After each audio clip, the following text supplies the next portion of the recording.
Hey guys, Deathletter Magic here. Big news coming out of Wizards today, and obviously this isn't it, but also the companion player experience comes to iOS. Oh boy, written by Bill Stark, which is, I guess, like Tony Stark's weird brother who, instead of making super suits, makes really shitty apps.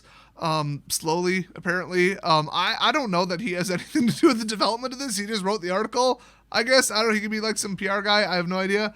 But I'm going to totally like dunk on him in this. So, sorry if you're not the one making it. And honestly, sorry if you are the one making it, because my gosh, why did you get that job? Seriously, anybody from any of my programming classes when I was in college could have written what you have done so far in about a day, maybe two, if they wanted to really tidy it up, which you'll see in the screenshots they didn't do. So in December, we released a new feature for Magic the Gathering Companion codenamed the Player Experience. This expanded on the functionality of our home tournament organizers, is what it should say, features, to allow all of your friends playing at your home event to join your event, odd way to phrase it instead of just putting the word it, via their version of Companion. We're happy to release this functionality for iOS as of this week. So all they did was take what they already had done, that existing code, and like copy and paste it into the iOS version and then compile it and send it to the server.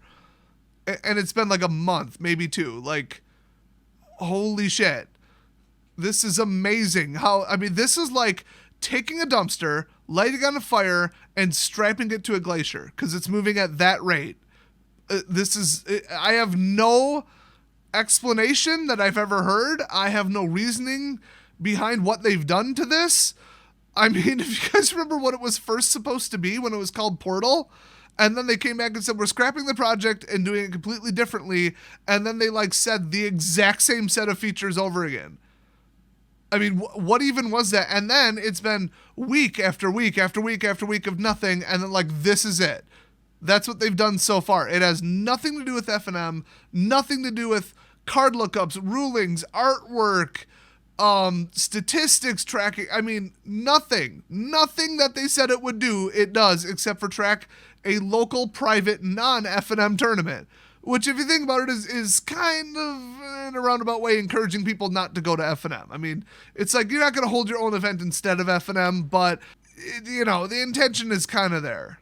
It's a bad look that all you can do with this is not run F&M. So how it works, if you're an Apple customer running this garbage now, first of all, why? Why don't you buy a real phone? Why are you supporting Apple's monopoly abusing overpriced defective garbage? Are you just waiting for the next class action lawsuit so that they can stop blaming you for something that's defective with their shit that they brought out that you bought anyway despite reviews?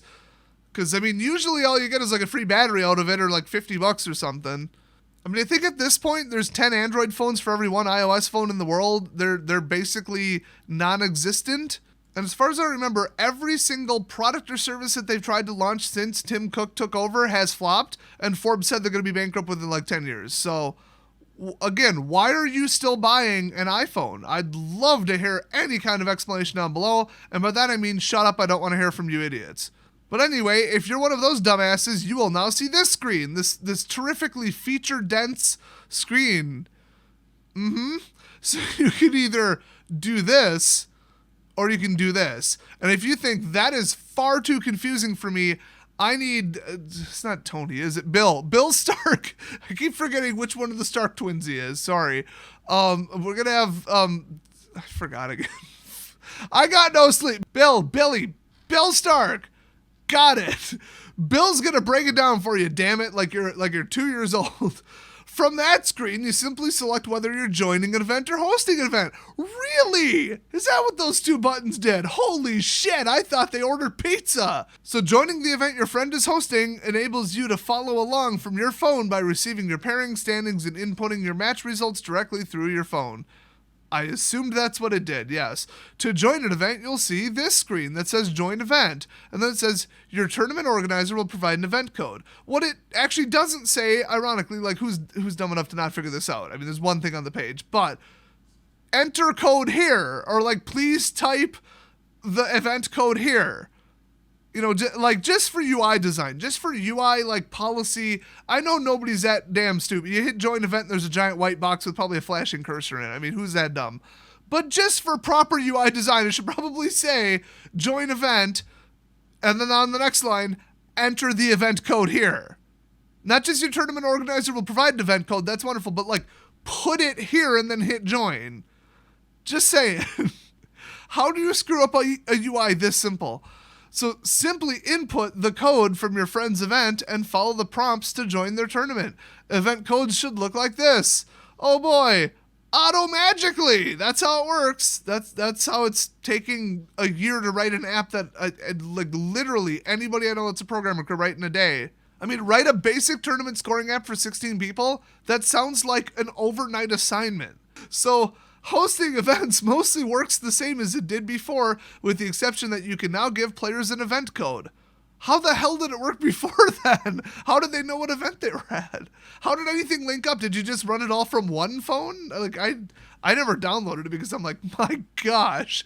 But wow. So what a feature upgrade. So in case you're a complete idiot, by the way, that reduces the amount of work you need to do to get players into your event! Exclamation mark! Whoa, we're excited. Damn, Stark's getting crazy with this shit. What are they going to add next? Graphics? One more icon on the homepage? Woo, let's get crazy. How about any of the shit that you promised? If it says, what's up next? What's up next damn well better be F&M integration, rules lookups, Oracle text lookups, card translations, the entire database, a search function, a map of the LGSs in your area by zip code, any of the shit that you said would be in it. How about that? How about that for what's up next? But let's read what they said, because I actually haven't read this part yet. With the player experience now available on both Android and iOS. Oh boy, because that was the goal. We had to get this non-working alpha piece of shit on iOS, not, add any features that people actually need. By the way, there's like 30 other tournament scoring apps on this, on each of those platforms, so yep. The development team for Companion, it can't be a team, it has to be a person, come on. A team would have this done in 3 hours. Anyway, they're shifting to focus work on developing the non-tournament related features we've been anxious to get in front of you. Okay, I could literally just go to the mobile version of the Gatherer on my phone. So how about we cut that bullshit and have it link up with the tournament software that scores F&M, like you said it would. The only feature anybody gave a shit about. How about that? So this includes things like a life tracker. God, there's got to be 100 of those in the freaking App Store. Rules lookup, please do, but I could just go to the Gatherer. I could literally just double tap the Switch app window and have Chrome open with it. Like, what the hell? And then they'll still be taking feedback and iterating the design for the home tournament organizer too. Which by the way, is all the app is right now. So what they're saying is they're going to actually start working on, the app.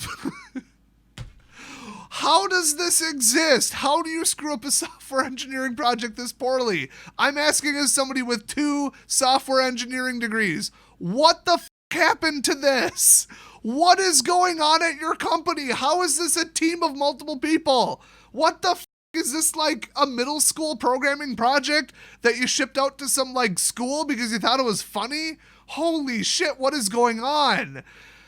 Anyway, in fact, we've recently run the very first playtest in Magic history featuring the new tournament reporting software coming to retailers that works with the Companion app. Well, not yet, it doesn't. It went smoothly, and we're excited to start rolling those experiences out to players soon. Wait, so maybe the back end of this, it's not just the local scoring thing. The code does work with the F&M system. They just didn't add it to the F&M scoring tournament software yet, which we know isn't done yet, I think. The last I heard, it's not done yet. They're revising the whole, what do they call it? The WER, the Windows Wizards Event Reporter, which is what you use to score F&M. They're, I believe, renaming it and replacing it. But I thought that they already did that. But I guess maybe they're implying it wasn't done yet. But then that'll generate the codes. But it was supposed to still do more than just like this with the code and the this and the that. No, they already said it was going to do more than that. So I'm not buying it. I think both of them aren't done yet. So by soon, at the rate that this development is going, I think we're on year 2 of this, and they've managed to make, like I said, something that looks like a homework assignment for like over a weekend in one of my like intermediate classes. So that's your update. Hopefully 12 months from now, we'll finally get one more feature added to it. So thanks, Bill, for the update. And if you have an iOS device, go drop dead. I'll see you guys next video.